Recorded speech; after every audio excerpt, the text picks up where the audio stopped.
Main reason why your shoulders are stiff, why you have frozen shoulders and your neck is stiff, and you're doing all the mobility, all the isometric exercises for your neck, all the ITYs, W's, scapular retractions, pulling your scapula back and down, and doing mobility drills and rotator cuff drills to improve the mobility of your shoulder, and still there is no progress because to improve your shoulder mobility you need to improve your ribcage mobility.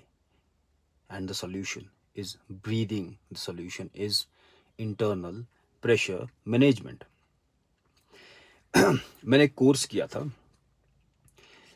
60,000 का, पूरा course, secondary course, जिसको करने के लिए मैंने 4 course किए, और उस कोर्स में मैंने पता क्या सीखा? T8 retraction, T8 retraction, T8 retraction, thoracic spine का वर्टिब्रा नंबर 8, उसका रिट्रैक्शन। वो एक पॉइंट इतना इंपॉर्टेंट है ना भाई, और मेजॉरिटी के T8 रिट्रैक्ट करने पड़ते क्योंकि वो प्रोट्रैक्शन में है, वहाँ पे एक्सटेंशन है, वहाँ पे कंप्रेशन है, वो ऑटोनॉमिक्स को इन्फ्लुएंस करता है। तुम्हारा जो रिबकेज है, इससे तुम्हारा स्पाइन कनेक्ट करता है, इसके ऊपर तुम्हारा क्रेनियम है, एंड इसके ऊपर तुम्हारे शोल्डर ब्लेड्स हैं, ठीक है। स्कैपुला और रिबकेज के बीच में एक कॉनकेव कॉन्वेक्स रिलेशनशिप होता है। रिबकेज का राउंड होना इंपॉर्टेंट है, तभी स्कैपुला उस पर अच्छे से मूव करेगा। मेजॉरिटी लोगों के शोल्डर में इश्यूज इसलिए है बिकॉज उनका रिबकेज फ्लैट है, their thoracic spine is flat, and उस पर स्कैपुला अच्छे से मूव नहीं कर सकता। और मैं पिछले 6 सालों से बात कर रहा हूँ और मैं लोगों को यही सिखाता हूँ, and I have uploaded a lot of videos.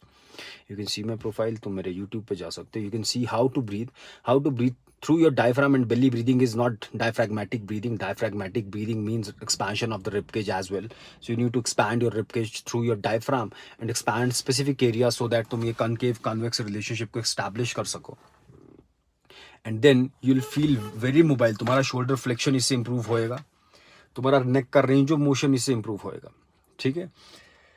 Even if you are having rounded shoulder, and majority लोगों का जो राइट शोल्डर है वो ज़्यादा स्टक करता है due to the asymmetry, due to our build, ठीक है।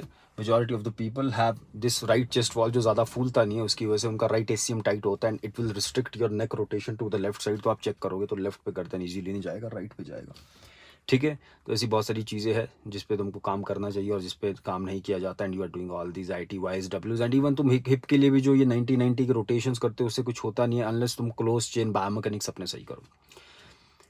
Breathing is the solution. Breathing is shoulder mobility. Breathing is neck mobility. Breathing is parasympathetic state. Breathing is internal pressure management.